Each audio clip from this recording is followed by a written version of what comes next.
Welcome back to Volition Recording Studios. I hope you're all doing well. And today I'll be going over the most important tool in mixing is a reference track. So it can be any song you heard. Maybe it could be a top 40 song or maybe something you personally like listening to. As long as that song is similar to your current mix in terms of how it sounds, maybe genre-wise, or maybe there's a part of it that sounds very similar to your music to use to help guide you when you're mixing. So there's 3 major reasons why using a reference track is very important. And the first one is it'll help guide you to make more accurate mixing decisions. So what I mean by that is depending on your environment of where you mix your song, it will have an impact of how it will sound in a different room if you don't use a reference track.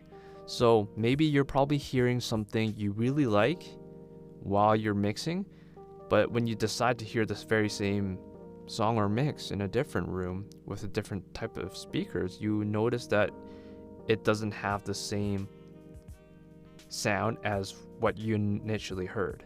So that is why using a reference track is very important, is that there is something called room modes, and really there is no way to fully eliminate these sounds, for every room has its own issues. Even for really well controlled rooms that are acoustically treated properly, they also have their own issues. So that's the first reason why you want to use a reference track. And then the second reason is that maybe it can inspire you to replicate a cool idea that you probably heard for listening to this reference track that you want to incorporate into your mix. So we get into how to use a reference track. So I mentioned about what a reference track is and why it's very important. And this is kind of where we kind of bring it into action, see how useful it really is in a mix section.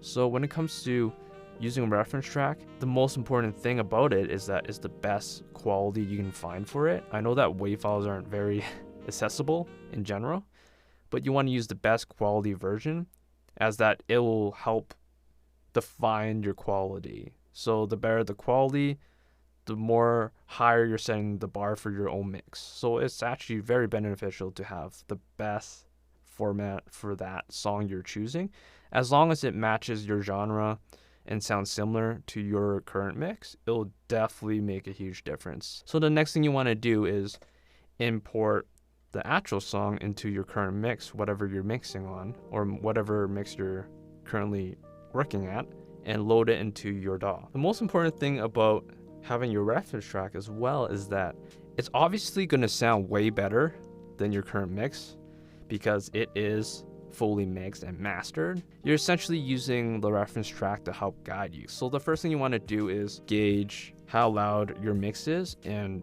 adjust the reference track to match it. So you listen to your song, and then afterward, you slowly adjust the volume fader of the reference track to match it. So the closer you can match the volume, the more consistent it will be when you use it as reference. Alright, so once you've made your adjustment for your reference track, you dial down the reference track's loudness level, then the first thing you want to do when you're listening to your reference track and kind of going back and forth, you want to listen to what the bass or the kick drum or the combination of both, what it's doing on the reference track, where they set the volume, and then kind of replicate that on your low-end instruments, so meaning your bass and kick drum. So I would recommend when you want to use a reference track, you want to use it essentially right after your static mixing, is that I like bringing in the reference track after I made my initial adjustments based off of what I'm hearing from the mix. Another great way to use a reference track is to use it again as well at the very end, kind of what we call the final balance, and you're ready to master. That pretty much covers the essential elements about referencing and the importance of what referencing is. So now I'll be showing you guys 2 tracks, one using a reference track and one without using a reference track.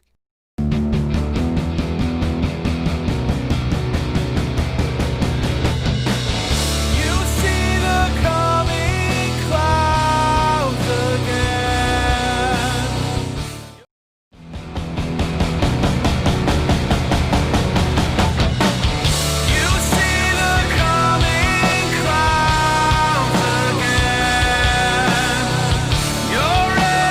Alright, so that is the before and after. Thank you guys for watching this video. And if you liked what you saw today, please subscribe to the channel to get more audio and music production content. You guys have a great day.